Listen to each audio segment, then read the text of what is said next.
Hi everyone, welcome back. This week I'll be talking about ways that can allow you to close the club face more at impact.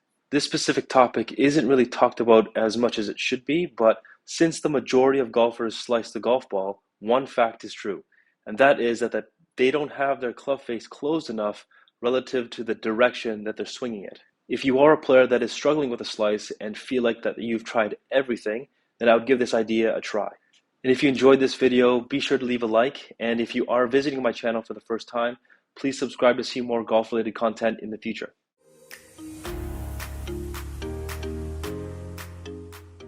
So everyone that pushes the golf ball always asks me what the reason is for their ball to launch or push off to the right. And the short answer is that that's where your club face is pointed at the moment of impact. Now, a lot of people think that the direction that you swing the club head into the ball or through impact is what determines where the ball launches, when in fact, it's where you aim the club face at the moment of impact that determines where the ball launches. So if you are a golfer that tends to push the golf ball straight to the right, then it means that the direction you swing it and where you point the club face are both in the same direction. So that's why it goes straight. Now, if you are a golfer that slices the golf ball, it means that you have swung the club left and pointed the club face more to the right. So that would cause the ball to have left to right spin, and that's what causes the ball to launch right and then also curve more to the right. So both of these types of players can benefit from learning how to close the club face more.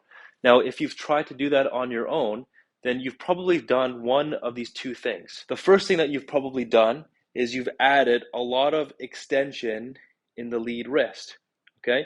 So what that looks like is from the front view, you've basically tried to get the club to lean backwards, or you've early released the club in the downswing, okay? Now, if you look at it from this point of view, when you add a lot of cupping in that lead wrist and you get the club to kind of flip past your hands, yes, you can get the club face to square at this point. However, when you see that from the face-on view at impact, what happens is that you add loft to the club, so that's going to affect your distance. You'll also tend to have low point problems because your longest point or radius is extended out too early, and you'll also have a tendency to swing the club more degrees leftwards. So at the end of the day, this is a way to close the club face. However, you do more harm to yourself than good. The second thing you've probably done is that you try to feel as though you're swinging the club head more to the left or more in the opposite direction. Now, the problem with that is that the more leftwards you swing the golf ball, the more you'll tend to slice it and you'll lose a lot of distance. So the drill I want to share with you guys is a really great awareness drill to help you feel what it's like to maneuver your forearms correctly and keep your wrist bent in a certain way. And with this drill, you're just going to need a book, or you can use your iPad. But you're basically going to want to point the front-facing portion of the book or the screen of the iPad towards the target, and you're just going to place it right between your palms like this. Okay, so when you stand over the golf ball, what you want to do is you want to make sure you add as much flexion as you can in your lead wrist and as much extension as you can in your trail wrist. Okay, so you're going to set your wrist like this. Okay, and the idea is that as you make your backswing, you want to make sure that the front cover of the book or the screen of the iPad is always facing away from you. Okay, so that's going to ensure that your wrists stay in this bent position here.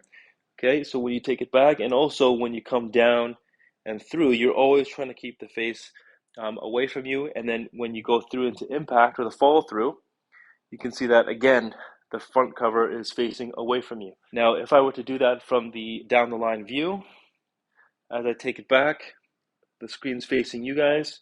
And now what's important to note is that when I'm doing this in the follow through or the downswing, you'll see that I've turned the book or the iPad kind of to the side as the front cover is facing the target. So what you want to focus on is when you're turning the iPad or the book in that way, you can see that my forearms are kind of rolling, but I still have my wrists bent in that flex lead wrist position, extended trail wrist position.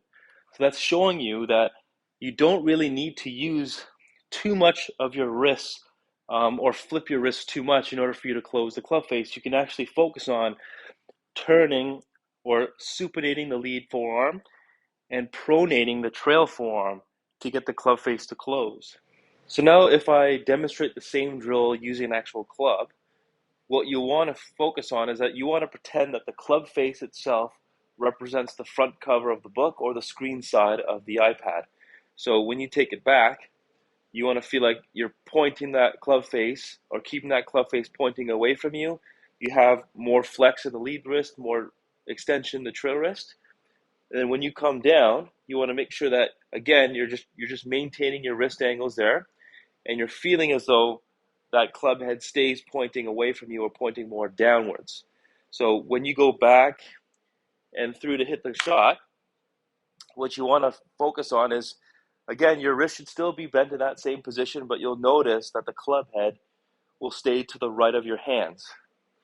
And if I were to feel as though I'm turning my or rolling my forearms just a little bit, and I'm turning the iPad or the book towards the side or to its side, you'll notice that the toe of that club head will point more straight up to the sky, and the blade of the face is pointing more to the side. Okay, so that would represent how the iPad kind of also turned to the side. Okay, so one great addition to this drill is to place an elevated object, whether it be a noodle or even a head cover on the ground, and you want to place it behind the club head, behind the ball, and in such a way that it helps guide the club head in the correct path, and it ensures that you deliver that club head in a reasonable path coming in. So not only can you work on closing the club face more effectively, but you can also ensure that your swing path is in the right place.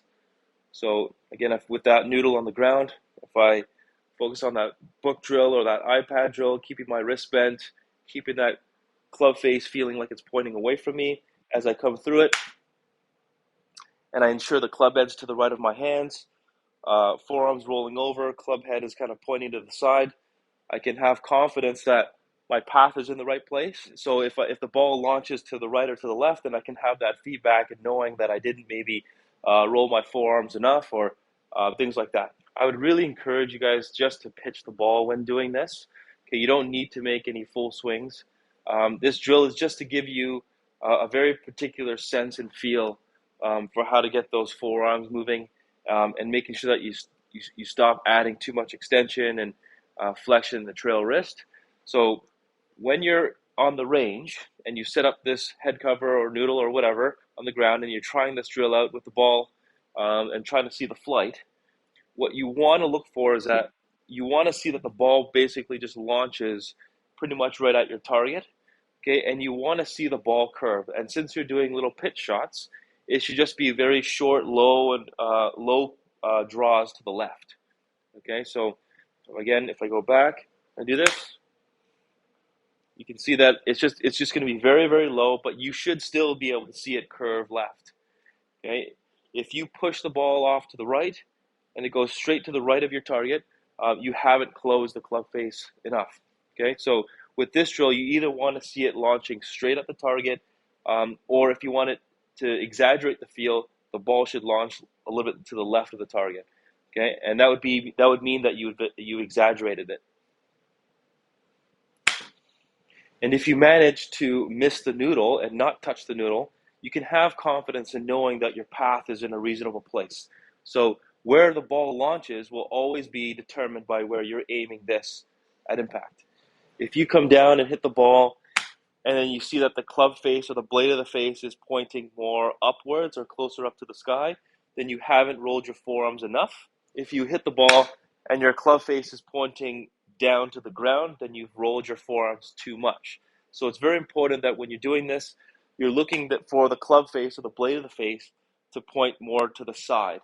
Thank you so much for watching. Now, let me know what you guys think of the drill in the comments down below. Be sure to follow me on my Instagram at Jonathan K. Moss if you want to inquire about my online lesson programs.